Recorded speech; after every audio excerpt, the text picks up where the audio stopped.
NEET PG పరీక్ష విషయంలో supreme court కీలక నిర్ణయాన్ని తీసుకుంది. ఒకే షిఫ్ట్లో పరీక్ష నిర్వహించాలని ఆదేశాలు జారీ చేసింది. నీట్ ప్రవేశ పరీక్షను జూన్ 15న 2 విడతల్లో నిర్వహించాలని నిర్ణయించింది. నేషనల్ ఎగ్జామినేషన్ బోర్డు జూలై 15న ఫలితాలు రిలీజ్ చేయాలని భావించింది. అయితే ఎన్ఈబీ నిర్ణయాన్ని సవాల్ చేస్తూ సుప్రీంకోర్టులో పిటిషన్లు దాఖలయ్యాయి.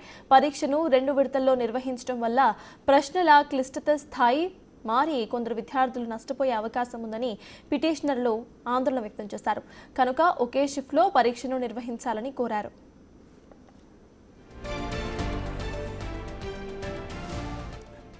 ఈ పిటిషన్లపై సుప్రీంకోర్టు విచారణను జరిపింది. ఒకే షిఫ్ట్లో పరీక్ష నిర్వహించాలంటే పరీక్షా కేంద్రాలు సమయం సరిపోదంటూ ఎన్ఈబీ తరపు లాయర్ వాదించారు. అయితే ఆ వాదనను సుప్రీంకోర్టు తోసిపుచ్చింది.